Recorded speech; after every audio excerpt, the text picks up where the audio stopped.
You've maxed out your 401k, you're contributing to an IRA, and making some other investments. You're ahead of the game and doing well. But where do you go from here? The same old story can only get you so far. If you want a new take from a new type of financial professional, we invite you to get a fresh perspective beside an agent with the backing of New York Life. Insurance, investments, retirement, and more. Visit nyl.com to learn more. Investments are offered through registered representatives of NyLife Securities, LLC. Member FINRA SIPC, a New York Life company. Hello, Quiet Rioters. It's me, Naomi, back with another mini episode. You all seem to quite enjoy the St. David's Day adjacent one that we did on Wales with Will Hayward. So as we approach St. Patrick's Day, I of course wanted to delve deep into all Ireland politics. Why? Well, partly because of my heritage and continued interest in the country, but there are lots of fascinating geopolitical reasons not to forget Ireland at the moment too. Firstly, peace and prosperity in Ireland is one of the few issues that gains bipartisan support in the USA. And the two countries, of course, have very significant transatlantic ties.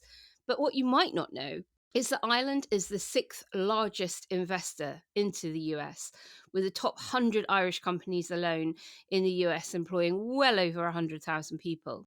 Also, Ireland is the one EU country with which the UK has a land border, putting Northern Ireland figuratively and legally in a very unique position post-Brexit. And also because of the current tensions playing out around global defence and security. Ireland is one of the three neutral EU member states and is very much a laggard when it comes to defence and security.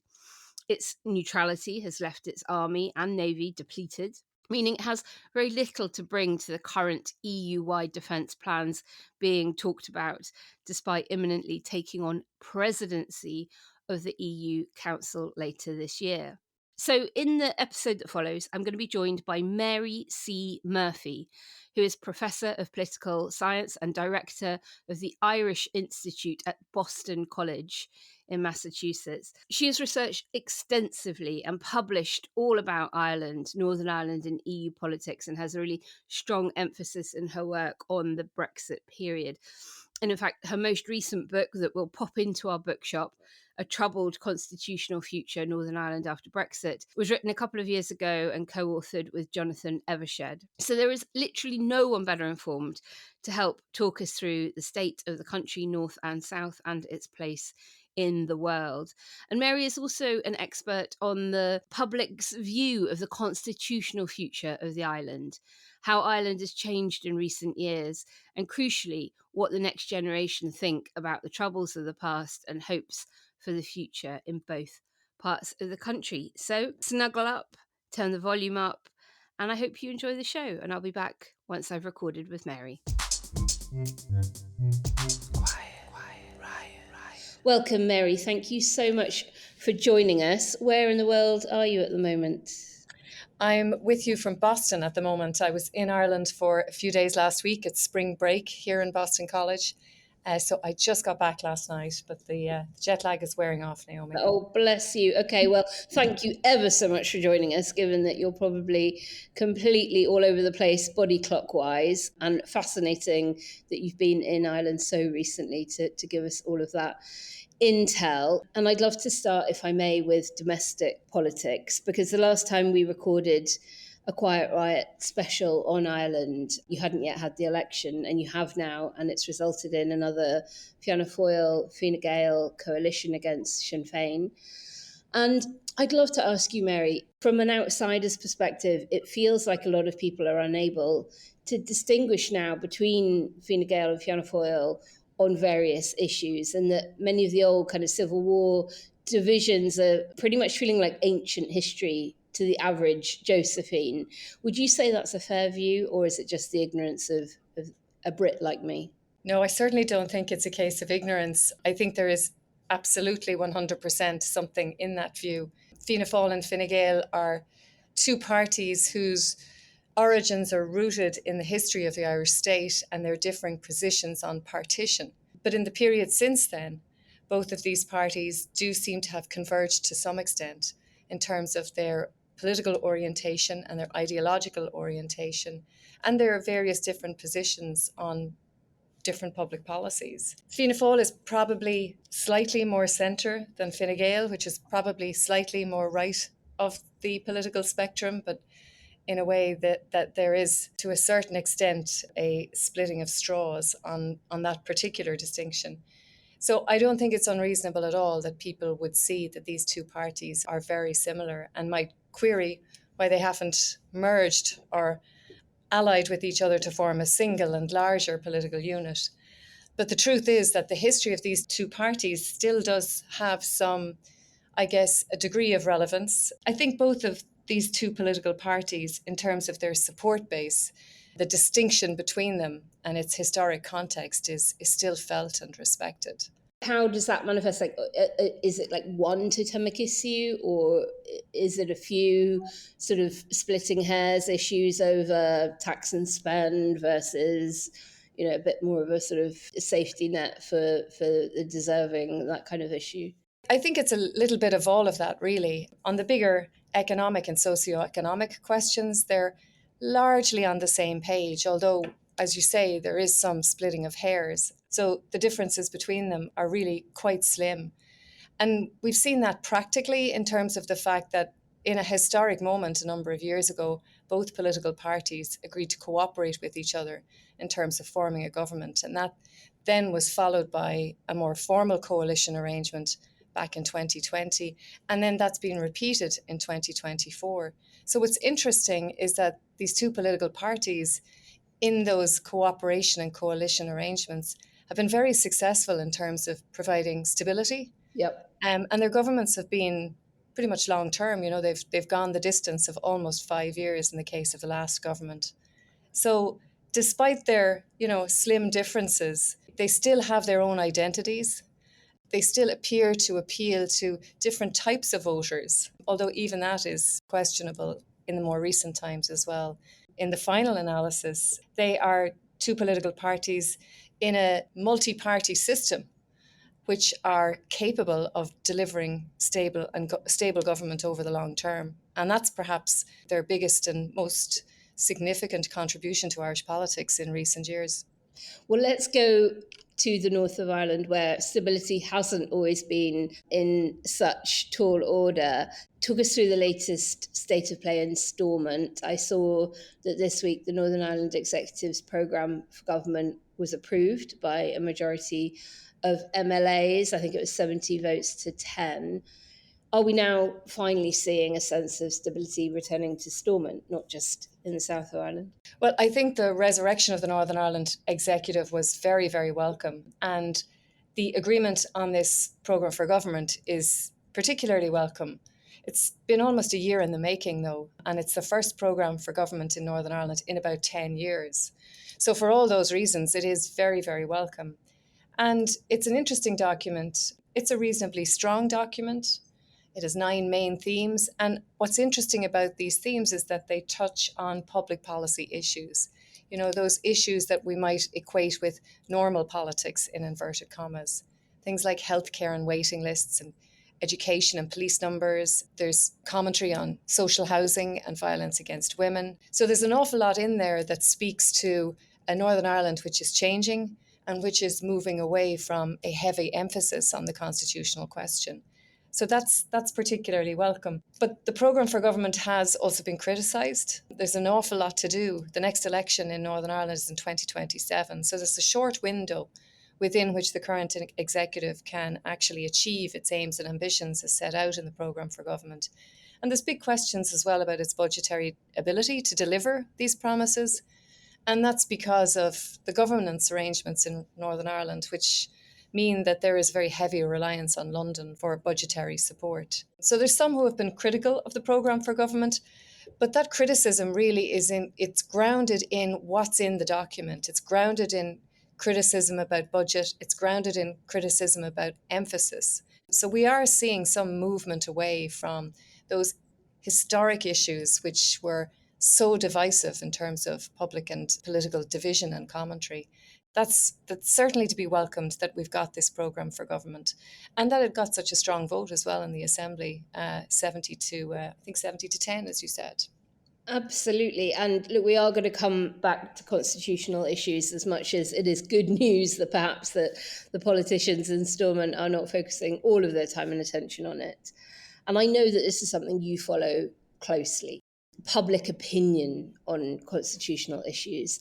And I'm particularly curious to ask you about any shifting attitudes and trends among younger voters, North and South, many of whom will just have no living memory of the Troubles at all, as much as it will be rooted in their culture and their families and their communities. And I wonder, do you feel that there are demographic groups that have more in common with each other either side of the border than they might do with fellow residents in their own communities? And, maybe the programme for government speaks to that a bit, issues around housing and access to it and healthcare and things. But is a young person in County Fermanagh more likely to have something in common with a young person in County Wexford than, say, they would necessarily with older people within their own community?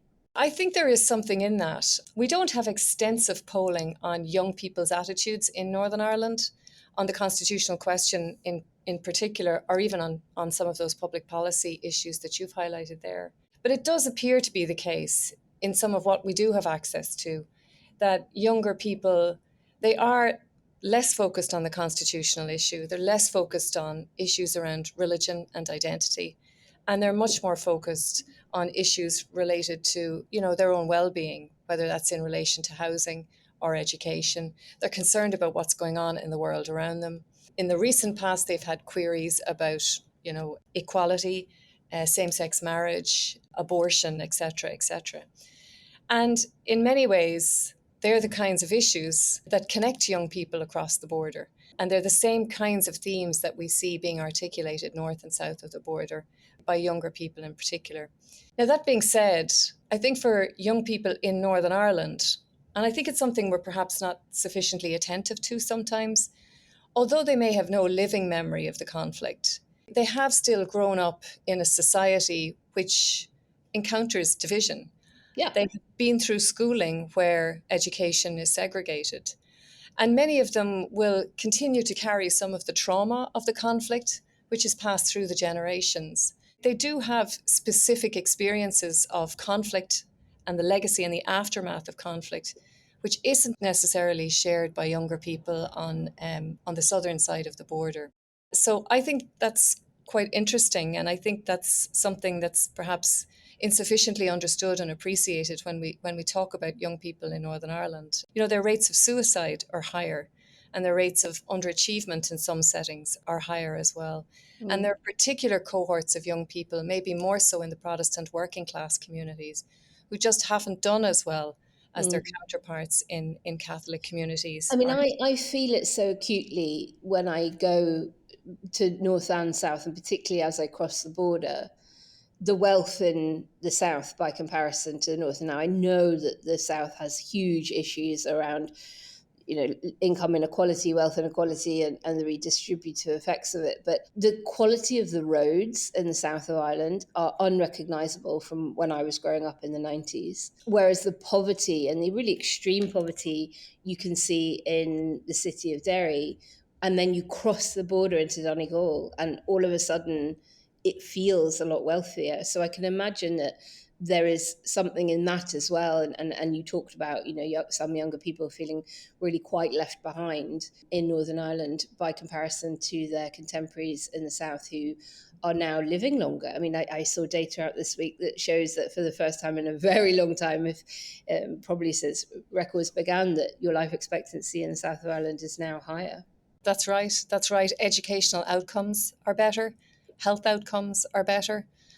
So across a range of indicators, the quality of life, including the economic quality of life, is better than it is in Northern Ireland. Well, one of our listeners asked me to put a question to you that isn't unrelated to this. It comes from Morali, who wrote in to ask, what is the likelihood of a border poll anytime soon? This is a really interesting part of the question. Can you, Mary, envisage a future where Northern Ireland votes for reunification and the Republic doesn't? That's a great question. On the likelihood of a border poll, when I was back in Dublin there in the last few days, this subject comes up time and time again at various different events and in various different settings. And there does seem to be not an inevitability about a border poll happening, but there does seem to be an expectation that there may well be a border poll. But there is no clarity and no agreement as to when that border poll might be. Some people talk about it before 2030. I think that's highly unlikely. Some people talk about it being within 10 years, others suggest 30 years. But it's clear that in terms of public opinion polling, in terms of demographic shifts, in terms of some of those themes we've just talked about in relation to perhaps the greater economic appeal of a united Ireland for some, that we are likely to see serious questions being asked about the necessity to hold a border poll. It's within the gift of the Northern Ireland Secretary of State. And again, there's no great clarity about when or what should trigger the Secretary of State to call that border poll. One suspects that it would be inconceivable that it would be called without there being some degree of consultation with the Irish government. There would have to be very, very close attention paid to what the signs are for a border poll being passed, because one of the things that both governments would want to avoid in all circumstances is precisely that scenario which Morali points to, that there would be two different votes on the island. That would be hugely destabilising for the island of Ireland and very, very politically difficult. I think it's highly unlikely that any British government would choose to hold a referendum unless they were very, very, very confident that it would pass on both sides of the border. But it's very, very difficult, as we know, with referendums, to judge, to judge when and if those referendums will pass. But there will definitely be very, very significant efforts, I think, to choreograph and to time any referendum in such a way that the outcome won't be destabilising for both parts of the island of Ireland. Ryan Reynolds here from Mint Mobile. I don't know if you knew this, but anyone can get the same premium wireless for $15 a month plan that I've been enjoying. It's not just for celebrities. So do like I did and have one of your assistants switch you to Mint Mobile today. I'm told it's super easy to do at mintmobile.com/switch. Upfront payment of $45 for 3-month plan, equivalent to $15 per month required. Intro rate first 3 months only, then full price plan options available. Taxes and fees extra. See full terms at mintmobile.com. Well, let's shift back to more contemporary issues now than those kind of future-looking scenarios. Because, of course, alongside Austria and Malta, Ireland is one of the 3 neutral EU countries. And there appears to be some tension in the dial over Ireland's neutrality, particularly given, Sinn Féin versus some of the other parties. And earlier this week, the Taoiseach said that he didn't agree with comments by Sinn Féin First Minister Michelle O'Neill after she said she was, quote, incredulous at the UK government's decision to spend up to 1.6 billion on defence missiles for Ukraine. And the Taoiseach said, I wouldn't agree with the First Minister. No one likes the utilisation of weapons. And all my life I've been on the peace side of the equation. But we don't live in an ideal world. One has to have capability to defend your country. Mary, do you get a sense at all that Ireland is going to shift on its neutrality position in this new era of global conflict we find ourselves in? I think the neutrality issue is hugely, hugely complex here in Ireland. I think that there have been extensive efforts, particularly since the outbreak of the conflict in Ukraine, extensive efforts in Ireland to talk about Irish security and defence. And they've been ongoing only really in any serious way since 2023, when the current Taoiseach kicked off a consultative forum on international security policy. And even the hosting of that forum was a contested subject and very controversial. There have also been in recent years efforts to examine our defence forces, and the Commission on Defence Forces published its report in 2022 calling for a really fundamental review of our underdeveloped defence forces. And this does all connect with the neutrality issue. The way that Irish politicians will talk about neutrality is they will say that Ireland is militarily neutral, but not politically neutral. What do they mean by that? Well, they mean that we're not going to invade. We're not going to take part in any hostile action. We're not going to involve ourselves actively in any combat situations. But that on issues of international conflict, we will take a political position. So, for example, in relation to the conflict in Ukraine or the conflict in Gaza, the Irish government has taken very particular positions on how Ireland has responded to those conflicts. But the Irish public is very, very attached to neutrality. There is enormous opposition to what some would call a slide towards militarization if we are to tinker with our neutral status.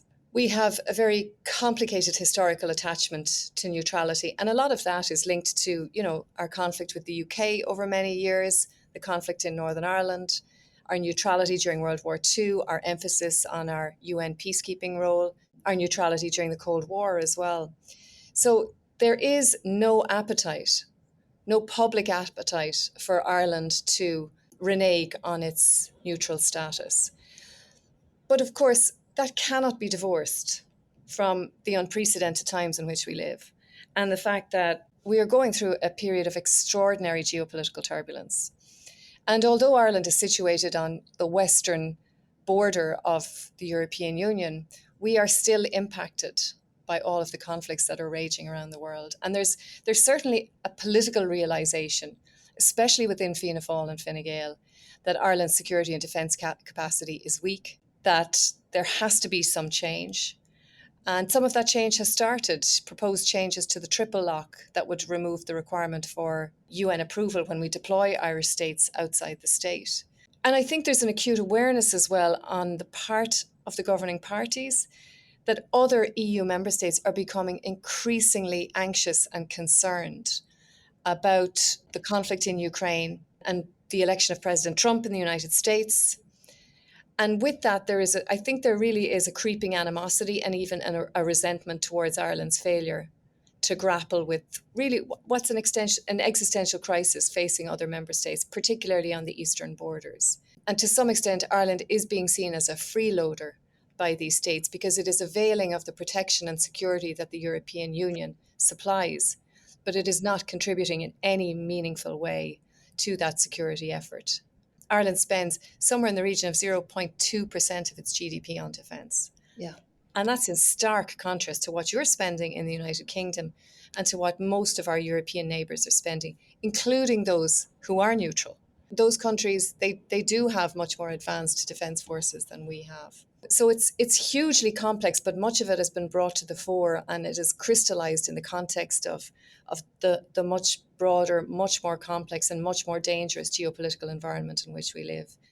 And we can't divorce, of course, President Trump and the decisions that he's been taking and the threats he's been making with regard to NATO and the Ukraine itself not sharing military intelligence anymore, etc., from that. And last month, in February, the Irish Department of Defence commissioned a Pentagon-based agency to have a look at redesigning Irish military forces.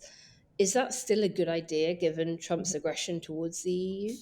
That commissioning of the Pentagon-based agency, which is focused on the redesign of the Irish Defence Forces and is linked to that earlier commission report on the Defence Forces back in 2022-23, that Pentagon-based agency was chosen on the basis of experience and expertise, according to the Irish government. They suggested they looked at other options. This was the best option. What the other options were at the time is unclear. You can also perhaps, rejig it as well and suggest that it does allow Ireland to demonstrate strategic engagement with the United States on the issue of defence and security. And that is something that President Trump may welcome, albeit he does demonstrate enormous hostility towards the European Union. Hey, it's Haley Steinfeld. When everything requires your attention, it can be tough to figure out what to prioritize. But I'm here to talk to you about something that you should always put first, your breast health. In fact, if you're 40 and over, you should be getting screened once a year. And if you're under 40, it's never too soon to visit yourattentionplease.com to learn about your breast cancer risk. So go on, pay the girls some attention and take the time to find out your breast cancer risk at yourattentionplease.com. Trust me, your future self will thank you.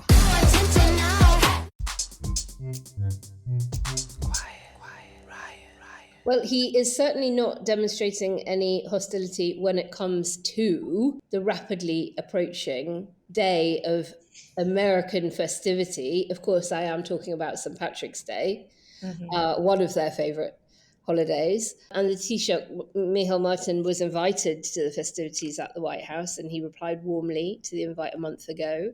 It will be upon us around the time, I imagine, that this show will air. Do you think he is still quite as keen to go and glad hand with Trump? Yes, I think he is. I think it's very, very important that the Irish Taoiseach, any Irish Taoiseach, accepts an invitation to the White House. You talk about St. Patrick's Day. Here in the United States, it feels like St. Patrick's Month. Right. There are events happening across the month of March. And the month of March is designated Irish American Heritage Month here in the United States. I think it's hugely important. And he has been subject to some criticism by some of the opposition parties for choosing to go to the United States. Sinn Féin, as you may know, has decided not to attend the Oval Office event. That was a decision they made because of Trump's position on Gaza. And what's interesting about Sinn Féin's statement on that point was they suggested that that did not imply they disagreed with Micheál Martin going to the Oval Office as Taoiseach and representing Ireland. So I think it's very important. We're a small state. We need to use all avenues that are available to us. We need to capitalise on the goodwill and the fondness that there is for Ireland here in the United States. We're given extraordinary access over a period of a couple of weeks in particular. I think it would be foolish to reject that. And certainly Micheál Martin may well have been looking at President Zelensky's meeting with Trump, and that was obviously very alarming. But he is an experienced politician, and we would hope that there would be no repeat of that kind of a situation. Well, I think it would damage Trump's credibility ever more with the American people were he to be anything other than a gracious host to the Irish. And I've often thought the Brits talk a good talk about the special relationship between the UK and America. But of course, Ireland and America are so intrinsically linked culturally and historically and increasingly economically. Mm-hmm. And the Taoiseach, Simon Harris, he had to correct Marco Rubio when he did a readout of their bailout this week, because Rubio claimed that he'd raised the trade imbalance between the US and Ireland. And Simon Harris said, no, we didn't discuss the trade imbalance. In fact, we just talked about how significant our trade links are with one another. And I suppose that there are maybe fears that Trump is going to corner the Taoiseach on that subject in Washington. And this is all around the fears over the threatened tariffs on the EU. Now, Trump is playing the hokey-cokey in, out, shake it all about when it comes to Canada and Mexico, and hasn't yet levied them on the EU, but has threatened them. And so I'd love to ask you for your views about the North of Ireland in this context, because, of course, Northern Ireland technically is part of the UK, but it is within the single market for goods with the EU. So if the USA imposed tariffs on the EU but not on the UK, does that make Northern Ireland potentially the best or potentially the worst place to do business in Europe? No one seems to know the answer, but I'm not suggesting you do, but maybe you could kind of give us a feel for what that means for the politics of the role that Ireland potentially could play, or the very difficult position it could get put in. Yes, I think this would be very concerning if this materialised, to be frank, Naomi. One of the things that Brexit led to was that we all started talking about the border again, having stopped talking about it post-1998. And that proved very damaging and very divisive for local politics, and also for British-Irish relations for a period. So the fact of the matter is that if the USA imposes tariffs on the EU and not on the UK, and then there may be counter tariffs, of course, imposed by the EU on the United States, it really, really does complicate the wider economic environment. And what it will mean for Northern Ireland is that we will start talking about the border again. Yeah. And I would have, very real concerns about how, again, destabilizing and divisive those questions could be. But equally, I would have concerns about all the complexities that would be thrown up by this new scenario. And there are complexities in relation to supply chains, complexities in relation to tariffs, and how problematic that would be for business in Northern Ireland, for investors in Northern Ireland. Because the one thing that business always tries to avoid is unpredictability and instability. So this would be concerning. And I'm sure that Irish ministers and officials who are in the US at the moment during this period of March, I'm sure that they will be doing their very best to share that information and their advice with their US counterparts in an effort to try and offset. Oh, please do, because I do not have any faith in Trump having a good handle on the Good Friday Agreement and the potential upset that doing tariffs on the EU but not the UK could have for stability in Northern Ireland. Mary, before we wrap up, listeners know that I live and breathe closer EU integration. You've written books about it. We now have a date for the summit between Ursula von der Leyen and Keir Starmer to discuss the trading relationship between the UK and the EU. And so let us close by me asking you, in your view, to what extent Ireland can be an ally for the UK while being an EU member during this whole reset period because of the shared land border, because of its common travel agreement with the UK, because of how intertwined UK and Ireland are, perhaps more so than the UK is with any other EU country. Mm-hmm. Yeah, absolutely. I think Ireland, there's more at stake for Ireland in relation to this potential reset than there is for any other member states. So perhaps a bit like the Brexit period, I think Ireland's views will be sought by their fellow EU member states and they will be deemed important. I noted that after yesterday's UK-Ireland summit between Prime Minister Starmer and Taoiseach Micheál Martin, there was no explicit mention of the EU in the readout from that summit. But during the press conference before and afterwards, the Taoiseach did very explicitly suggest that he would be supportive of the United Kingdom during this EU-UK discussion on the reset. So that was interesting. And he was making the point that it was in Ireland's best interests and that Ireland would seek to support the United Kingdom in their efforts to achieve the best possible outcome.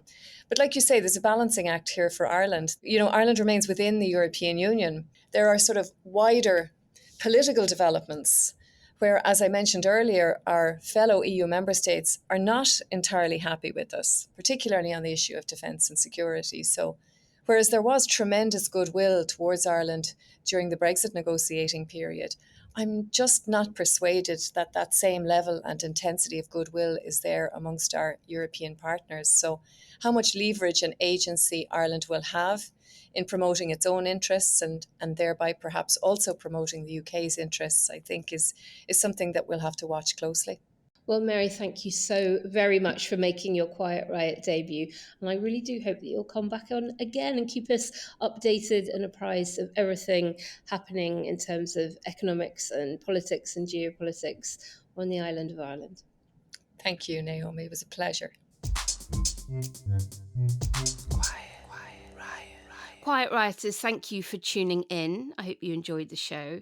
I could absolutely listen to Mary's lilt all day long, especially because her words make so much sense. And for what it's worth, I agree with her that a border poll is unlikely in the next decade. But I was really struck by how concerned she sounded about the cleave Trump could create, either purposefully or inadvertently, between the two communities in Northern Ireland if he imposes tariffs on the EU but not the UK. And I'd probably not given enough thought to the political impact as I had to the economic. So I certainly learned plenty from my chat with Mary, and I hope you did too. And I really hope you've been enjoying our mini episodes in recent weeks. I promise we will do Scotland again soon. And who knows, maybe Alex will even do a Cornwall special for those who always ask, and you know who you are. If you've been enjoying our content, please don't forget to like and subscribe, leave a review, follow us on social media, and if you can, support us on ko-fi.com/Quiet Riot Pod. Lots of love. See you soon. Bye for now.